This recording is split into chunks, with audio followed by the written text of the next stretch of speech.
문재인 대통령이 된 뒤에 받아본 첫 번째 서한은 뜻밖에도 스텔라 데이지호 선원 가족들의 것이었습니다.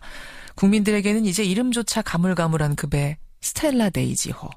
지난 3월 31일 남대서양에서 침몰했는데요. 한국인 8명, 필리핀인 14명으로 이루어진 22명의 선원은 여전히 실종 상태입니다. 하지만 그제 사실상 수색이 종료됐습니다.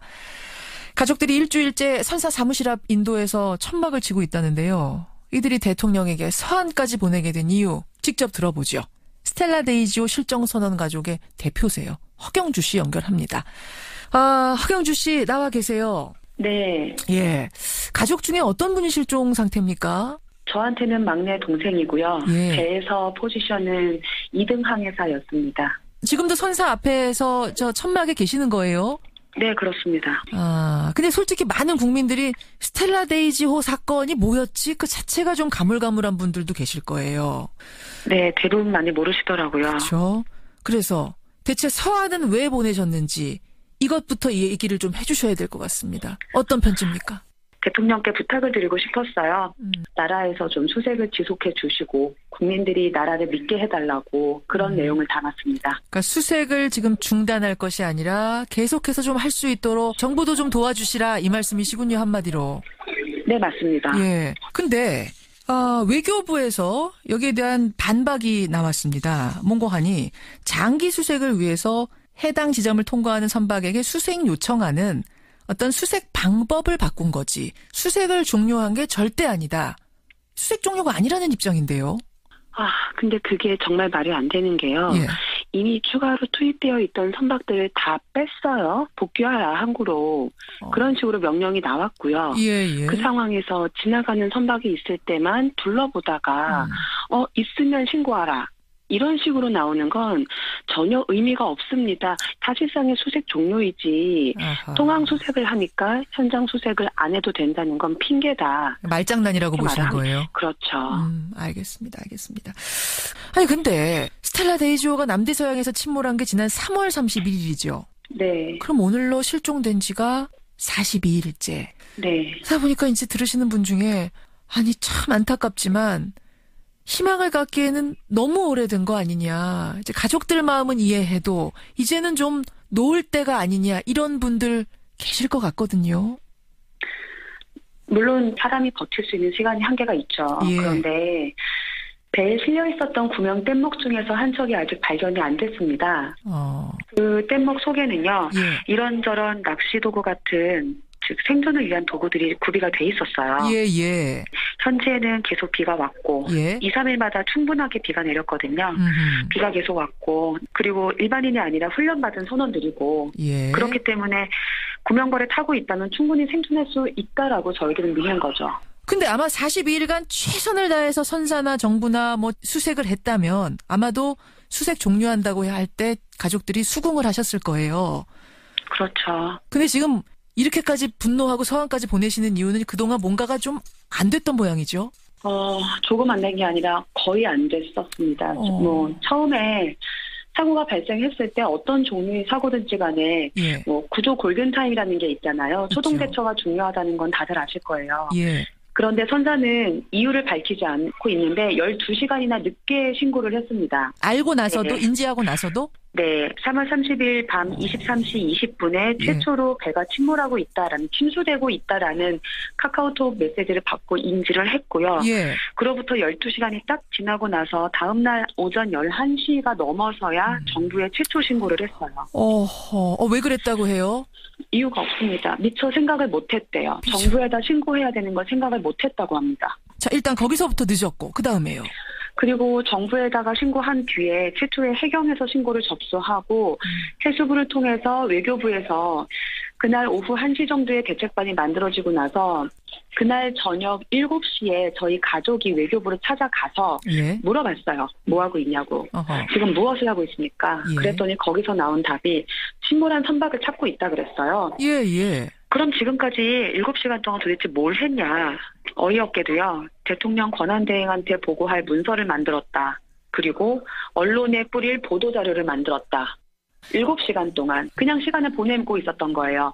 저희가 그때 물어봤어요. 예, 예. 아니 그러면 그 배에 구명정이 몇 척이 있냐, 몇 인승이냐, 예. 그 안에는 식수나 식량이 얼마나 들어있냐 예. 모르는 겁니다. 그걸 파악을 안 하고 있었던 거예요.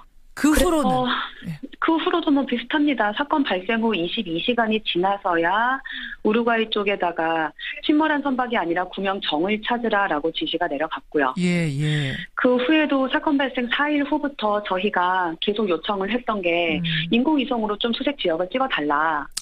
그런데 안 찍었어요. 아니 인공위성이 지금 있잖아요. 있는 거 가지고 찍어달라고 하는 건데 그게 왜 안 됐죠? 그러니까요. 찍을 수 있다는 사실을 저희한테는 말을 안 해줬었는데 저희가 4월 21일 정도 됐을 때 인공위성으로 찍을 수 있다는 걸 알게 됐어요. 예, 예. 그래서 정부에 물어봤죠. 왜 안 찍었냐. 예. 그랬더니 외교부 담당 국장의 말이 가관이었죠. 뭐라고요? 생각을 못했답니다. 거기까지는 미처. 거기까지는 생각을 못. 그런데 더 웃겼던 건요. 예. 본인이 자랑스럽게 이런 얘기를 하더라고요. 뭐라고요? 본인이 페루의 영사로 있었을 때 페루 고산지대에서 조난 사고가 있었대요. 예. 그때 페루 정부의 요청으로 우리나라 위성이 페루 산악지대를 찍어줬고 그 덕분에 뭐 구조가 잘 이루어져서 페루 정부로부터 정말 많은 감사를 받았다고 해요. 그 경험이 있는 분이 근데 왜 이번에 그러니까요. 생각을 못 하셨을까? 왜 그러면은 안 했냐고 그랬더니 예. 육지는 찍었는데 바다는 찍을 걸 생각을 못 했답니다. 제가 그래서 물었어요. 예. 아니 보통 개인이 그렇게 놓치는 것이 있을 수 있으니 그럴 때 어떤 타임에 무엇을 해야 될지 정확하게 규정되어 있는 것이 매뉴얼 아니냐. 위기 대응 매뉴얼 없냐. 라고 제가 물었더니 외교부에서 예. 선박사고에 관한 건 아마 해경에 있을 겁니다. 이랬고요. 바로 옆에 계시던 해경분한테 물어봤죠. 예. 그분은 이거는 해수부에서 관리하는 사항입니다. 라고 하고요. 해수부에 다시 물어봤죠. 예. 이거는 해외에서 일어난 사고이기 때문에 외교부의 매뉴얼이 있어야 된답니다. 도대체 어디 있는 거예요? 그 매뉴얼이란 걸? 없어요. 어떻게 없습니까? 이게 처음 일어난 사고가 아닐 텐데. 그러니까 저희가 답답한 겁니다. 그럼 그동안 한 달여 기간 동안은 뭐 계속 그런 식으로 그냥 우왕좌왕 하면서 지나간 거예요? 네, 우왕좌왕만 했고요. 정부에서 먼저 이런 장비를 투입해보겠다 혹은 이렇게 수색을 해보겠다라고 한 적은 단 한 번도 없었고요. 예. 저희들이 먼저 인공위성 투입이 가능하다는데 찍어주세요. 예. 또는 심해 수색 장비로 가능하다는데 혹시 그 위치에 구명벌이 예. 빠져나오지 못하고 배에 걸려서 침몰을 같이 한 건 아닌지 확인 좀 해주세요. 예. 혹은 국가 소유의 선박이 그 근처에 있는 걸 나중에 알게 됐어요. 4월 28일에서야 좀 수색을 해달라. 예. 그랬더니 이건 구조용이 아니고 연구 목적 선박이라 어렵다. 근데 저희가 또 찾아냈어요. 그 배가 구조 역할을 했던 적이 있었던 걸. 그래요. 신문기사 통해 찾아냈어요. 저희가 얘기를 했죠. 아니 예전에 러시아 선박 구조한 적이 있지 않냐. 예. 며칠 뒤에 한국 어선이 침몰을 또 하는 일이 있어서 예. 그때도 찾아가서 구조 다 해주고 며칠 동안 연구 일정 다 미뤄져 가면서 기다려주고 다 했더라고요. 아니 그러면 우리한테는 저는 안 해줘요. 지금 들으면서 일부러 안 해줄 이유는 없잖아요. 다른 나라 것도 해주는데 도대체 왜라고 생각하세요? 왜? 저희는 알 수가 없죠. 설명을 안 해주고 그저 연구 일정이 잡혀 있어서 불가능하다라고만 해요. 그 연구 일정은 5월에 있는 게 아니고 6월에 있는 겁니다. 혹시 수가 적다 보니까 국민적인 관심도 좀 떨어지다 보니까 목소리가 힘이 없다 보니까 이게 좀 밀리고 있는 건 아닌가 아쉬운 생각도 드시는 거예요? 그럼요. 그 정도만 아쉬운 게 아니라 대선 전국이기 때문에도 사람들이 관심을 많이 못 받았고요. 그리고 세월호가 인양되던 날 스텔라 데이지호가 침몰됐습니다. 그래서 인터넷 기사 메인으로 계속 올라오고 있는데 예. 저희는 당장 살아있는 선원들이 바다에 빠진 지 하루 이틀 3일 지났는데 전혀 묻혀버리더라고요. 지금도 어머님들이 이런 말씀들을 하세요. 수색이 여기서 종료돼 버리면 예.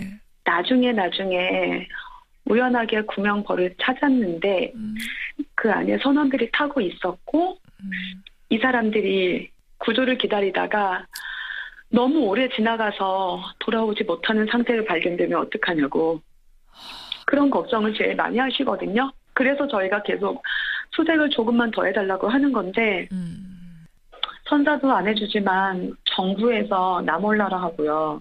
정부가 개입할 일이 아니고 민간의 일은 민간이 알아서 해야 된다라고 하면서 그냥 버려요. 그게 제일 서운하고 서럽고 그래요. 참 야속한 말인지 모르겠습니다만 누님. 네. 어떤 분들은 그러세요. 아니 어떻게 나라가 모든 사고 하나하나를 다 한도 끝도 없이 책임을 지냐. 가족으로선 좀 안타까워도 이젠 좀 포기하셔야 되는 거 아니냐. 어쩔 수 없는 거 아니냐. 이렇게 묻는다면 뭐라고 답하시겠어요?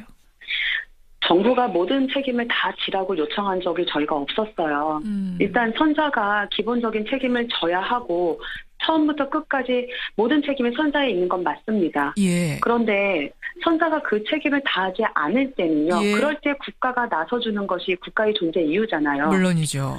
그런데 선사가 제대로 수색을 하지 않고 혹은 가족들에게 도리어 폭언을 하거나 아니면 뭐 연락이 두절돼서 수색을 아예 안 한다거나 정말 말도 안 되는 일들이 많이 있었는데요. 예.